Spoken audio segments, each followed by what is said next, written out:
नमस्कार प्यारे छात्र छात्राओं। सबसे पहले तो आपका गर्मा गर्म स्वागत है। ठीक है। और ये कहना चाहूँगा कि आप बिल्कुल सही जगह पे आ चुके हैं। आज हम डिस्कस करने वाले हैं भूगोल के अति महत्वपूर्ण प्रश्न, जो आपके अर्धवार्षिक परीक्षा की दृष्टि से काफ़ी महत्वपूर्ण सिद्ध होंगे। तो चलिए बिना समय गवाए शुरू करते हैं। आपका पहला प्रश्न है, रुको और जाओ जो निश्चयवाद है, ये सिद्धांत किस विद्वान ने दिया था? आंसर तो आपको पता ही होगा, लेकिन मैं उसके बारे में कुछ एक्स्ट्रा चीज़ें आपको बताता जाऊँगा जो आपको मेनली ध्यान में रखनी है। ठीक है, आंसर होगा इसका डी, ग्रिफिथ टेलर। ये जो रुको और जाओ निश्चयवाद का सिद्धांत है, ये मध्यम मार्गी कहा जाता है, क्योंकि ये न तो संभववाद में है और न ही निश्चयवाद में है। ये कहता है कि प्रकृति के नियमों के नीचे रहकर हम विकास करें। अगला प्रश्न है, मानव विकास का क्या अर्थ है? देखो, मानव विकास का अर्थ होता है कि हमारे जीवन की क्वालिटी में सुधार हो, यानी कि गुणात्मक परिवर्तन हो। तो ऑप्शन तो आपका सी सही हो जाएगा। आपको ये पता होना चाहिए कि मानव विकास के 4 स्तंभ होते हैं: क्षमता, सतत पोषणीयता, उत्पादकता और सशक्तिकरण। अगला प्रश्न है, प्रवास का अपकर्ष कारक क्या है? अपकर्ष कारक वे होते हैं जो हमें आकर्षित करते हैं कि भाई आओ, और जबकि प्रतिकर्ष कारक वे होते हैं जो हमें धकेलते हैं कि जाओ। तो यहाँ पर काम के बेहतर अवसर जो हैं वो हमें आकर्षित करेंगे कि भाई आओ, बढ़िया काम के अवसर हैं, रोजगार मिलेगा। जबकि बाकी जो है महामारियां, राजनीतिक उपद्रव और प्राकृतिक विपदाएं, ये हमें धकेलेंगे कि भाई जाओ। हम जो है उस जगह को किसी भी हालत में छोड़ जाना चाहेंगे। खोल खोज जो है ये कौन सी कृषि? देखो, सोवियत संघ में जो है उस समय एक कृषि प्रणाली हुआ करती थी जिसे खोल खोज कहा जाता था। और ये कौन सी कृषि होती थी? ये सामूहिक कृषि हुआ करती थी। तो आपका ऑप्शन हो जाएगा सामूहिक कृषि, है ना। अगला प्रश्न है, विनिर्माण उद्योग को किस क्षेत्र में सम्मिलित किया जाता है? देखो, प्राथमिक क्षेत्र में कच्चा माल प्राप्त होता है, दूसरे में उसे मैन्युफैक्चर करते हैं, और तीसरे में उसे सेल कर देते हैं, बेचते हैं, या फिर अन्य प्रकार की जो सेवाएं हैं वो सम्मिलित होती है। तो आपकी द्वितीय क्षेत्र में जो है विनिर्माण सम्मिलित होगा। विनिर्माण, प्रसंस्करण, प्रोसेसिंग, ये सब जो है आपकी द्वितीय क्षेत्र के अंतर्गत आते हैं। अगला प्रश्न है, विश्व का सबसे डेंस जो रेल नेटवर्क है, सघनतम रेल तंत्र कहाँ मिलता है? वो आपके मिलेगा यूरोप में। वहाँ औद्योगिकरण भी ज़्यादा है और जनसंख्या का घनत्व भी काफ़ी ज़्यादा है। ये काफ़ी इंपॉर्टेंट क्वेश्चन है कि जो विश्व का सर्वाधिक व्यस्ततम जलमार्ग है वो कौन सा है। देखो, ये क्वेश्चन काफ़ी बार आ चुका है, और ये है आपका वृहद ट्रंक मार्ग, यानी वही मार्ग जिससे विश्व का 1/4 व्यापार पूरा होता है। ठीक है, यह है उत्तरी अटलांटिक समुद्री मार्ग। अगला प्रश्न है, भारत का सर्वाधिक जनसंख्या घनत्व वाला राज्य कौन सा है? देखिए, आंसर तो आपका बिहार हो जाएगा, लेकिन आपको पता होना चाहिए कि 2011 की जनसंख्या के अनुसार यहाँ का जो जनसंख्या घनत्व है वो 1106 है, यानी प्रति किलोमीटर वर्ग में 1106 जने निवास करते हैं। अगला प्रश्न है, ग्रामीण बस्तियों में प्रमुखतया कौन सी क्रिया होती है? देखो, ग्रामीण जो लोग होते हैं वो बेसिकली प्राथमिक क्रियाओं में भी संलग्न होते हैं।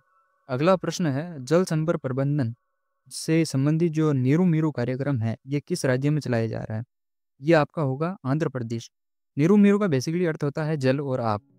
अगला क्वेश्चन है, प्रादेशिक नियोजन का संबंध किससे है? देखो, प्रादेशिक नियोजन का सीधा संबंध होता है हमारे क्षेत्र विशेष के विकास का उपागम है, जबकि जो एक और उपागम होता है सेक्टरल उपागम, ये हमें कहता है कि अर्थव्यवस्था की विभिन्न सेक्टरों का विकास होना चाहिए। अब आगे हम डिस्कस करेंगे रिक्त स्थानों की पूर्ति।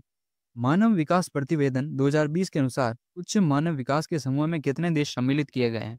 तो इसका आंसर होगा आपके 66। जो 66 कंट्रीज हैं वो आपके उच्च मानव विकास समूह में सम्मिलित की गई है। और ये क्वेश्चन तो भाई साहब काफी बार पूछा गया है कि ब्राजील में कॉफी के बगानों को क्या कहा जाता है? तो बिल्कुल आपको पता ही होगा, फेजेंडा। अगला क्वेश्चन है, परिवहन की मांग किसके आकार से प्रभावित होती है? तो जितनी ज़्यादा पॉपुलेशन होगी उतनी ही ज़्यादा परिवहन की आवश्यकता भी होगी। तो यहाँ पे हो जाएगा जनसंख्या। अगला प्रश्न है, कौन सा मार्ग रोम को चीन से जोड़ने वाली दूरी के व्यापार का प्रारंभिक उदाहरण है? तो यहाँ होगा रेशम मार्ग। अगला क्वेश्चन है, अरवारी पानी संसद का कार्यक्रम राजस्थान के किस जिले में चलाया गया है? तो ये होगा आपका अलवर जिला। अगला क्वेश्चन है, भारतीय रेल प्रणाली को कितने डिविजन्स में बांटा गया? तो ये होगा आपके 18। कौन सा कार्यक्रम गंगा नदी की स्थिति में सुधार से संबंधित है? तो वो होगा आपके नमामि गंगे कार्यक्रम। अगला क्वेश्चन है, जनसंख्या परिवर्तन के 2 घटकों का नाम लिखिए। जनसंख्या परिवर्तन के बेसिकली 3 घटक है: जन्म, मृत्यु और प्रवास। अगला प्रश्न है, विश्व व्यापार संगठन क्या है? गेट नामक संस्था 1995 में परिवर्तन होके WTO के रूप में हमारे सामने आई, जिसका काम है विश्व भर में व्यापारिक नियम बनाना और उन्हें लागू करना। अगला प्रश्न है, मानव बस्ती को परिभाषित कीजिए। मानव बस्ती बेसिकली अलग अलग प्रकारों और आकारों के स्थायी संकुल होते हैं जहां मानव निवास करता है। अगला प्रश्न है, भारत के विदेशी व्यापार की 2 विशेषताएं लिखिए। देखिए, पहली तो है कि कुल व्यापार में हमारे वृद्धि हुई है। दूसरा है, विनिर्मित वस्तुओं का आयात बढ़ा है और प्रारंभिक वस्तुएं घटी है। ध्वनि प्रदूषण से आप क्या समझते हैं? ध्वनि प्रदूषण वे ध्वनियाँ होती है जो अवांछित होती है और मनुष्य व अन्य प्राणियों में असुविधा व तनाव उत्पन्न करती है। आर्थिक भूगोल के 3 उपक्षेत्रों के नाम लिखने हैं, तो आप 3 कोई भी लिख सकते हैं। कृषि भूगोल है, उद्योग भूगोल है, पर्यटन भूगोल है। अगला क्वेश्चन है, जननांगीकी संक्रमण का सिद्धांत समझाइए। देखिए, जब समाज जो है ग्रामीण और निरक्षर से शहरी और औद्योगिक होने लगता है, तब उच्च जन्म व मृत्यु दर निम्न जन्म मृत्यु दर में कन्वर्ट होने लगती है। यही है जननांगीकी संक्रमण का सिद्धांत। अगला क्वेश्चन है, बाह्य स्रोतन को स्पष्ट कीजिए। आउटसोर्सिंग क्या है? बेसिकली लागत को कम करना और दक्षता में सुधार के लिए बाहरी अभिकरण को काम सौंपना ही बाह्य स्रोतन कहलाता है।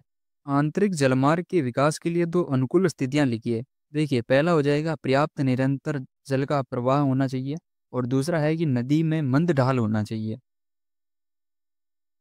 बाकी क्वेश्चन 9 और 10 इतने खास आपके इंपॉर्टेंट नहीं होंगे और दीर्घ उत्तरात्मक क्वेश्चन के जो आंसर हैं ये आपकी स्क्रीन पर अभी डिस्प्ले होने वाले हैं। आप आराम से पढ़ सकते हैं क्योंकि वीडियो काफ़ी लंबी हो जाएगी।